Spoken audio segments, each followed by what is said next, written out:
Hello guys, সুমিতার রান্নাঘরে স্বাগতম। আজকে আমি আরেকটা রেসিপি নিয়ে আসছি। তাহলে দেখেন আমার রেসিপিটি।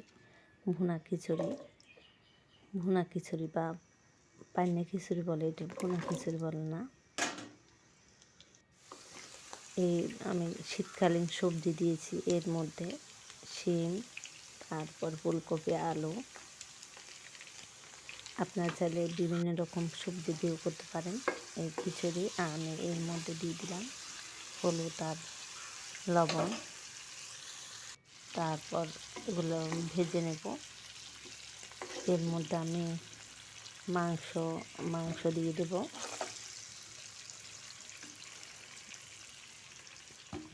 সবজিও তার সাথে একটু করে মাংস দিয়েছি। এই তো আমি পেঁয়াজ দিয়ে দিলাম।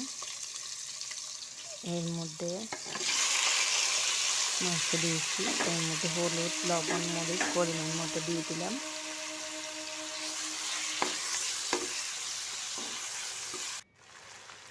তারপর ভালোভাবে আমি কষিয়ে নেব। এর মধ্যে দিয়ে দিলাম জিরা বাটা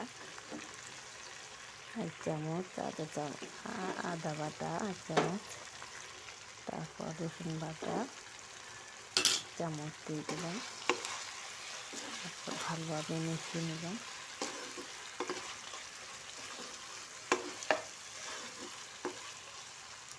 আমি 1 কাপ চাউল আর চাউলের সাথে 1 কাপ ডাল, মুগ ডাল, তারপর হেলেন ডাল, চনার ডাল একসাথে নিয়েছি। এই দেখেন 1 কাপ নিয়েছি। আপনারা এর থেকে বেশিও নিতে পারেন বা কমও নিতে পারেন। এর মধ্যে আমি পরিমাণ মতো পানি দিয়ে তুলে দিলাম। এই তো ফুটে আসছে। এবার এর মধ্যে দিয়ে দিব মরিচের গুঁড়ো 1 চামচ, 1 চামচ থেকে কম দিয়েছি। তারপর দিয়ে দেব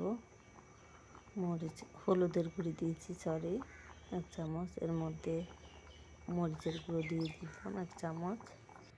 তারপর আদা বাটা দিয়েছি। আমি লবণ দিয়েছি, এটা হয়তো দেখানো হয় নাই। এর মধ্যে দিয়ে দিলাম ভেজে রাখা মাংস, দিয়ে ভালোভাবে একটু ফুটিয়ে নিয়ে তারপর তেলে দেব। এর মধ্যে আমি নিয়ে নেব একটা আলু ভাজি করে নিচ্ছি আর মাছ ভাজি করে নিচ্ছি মাংস খিচুড়ির সাথে খাওয়ার জন্য।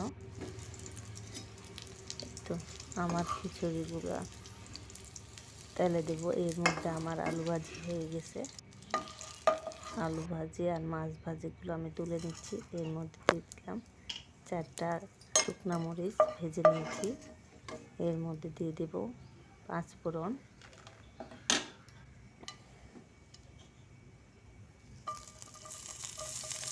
সব তরকারি ভাজি করে দিয়েছি, মাংস হয়ে গেছে, এর জন্য এর মধ্যে আমি তেল কমে দিয়েছি। এই তো 5 ফোড়ন দিয়ে 5 ফোড়ন পেঁয়াজ হয়ে গেলে এর মধ্যে দিয়ে দেবো খিচুড়ি দিয়ে দেবো।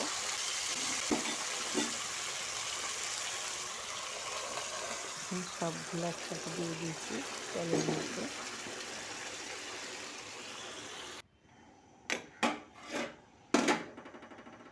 দেখেন এর মধ্যে কিছুক্ষণ পরে আমি গরম মশলা ছিটিয়ে দিয়ে তারপর ধনে পাতা দিয়ে নামিয়ে ফেলবো।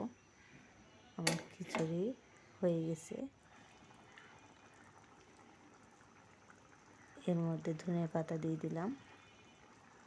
তারপর কিছুক্ষণ রেখে নামিয়ে ফেলবো। এই তো হয়ে গেছে। আমি একটা বাটির মধ্যে আপনাদেরকে নিয়ে দেখাইতেছি। এইভাবে শীতকালে সবজি বা মাংস দিয়ে করলে খুব মজা হয়। আপনারা করে বাসায় দেখবেন, আর ভালো লাগলে লাইক, কমেন্ট, শেয়ার করে দেবেন।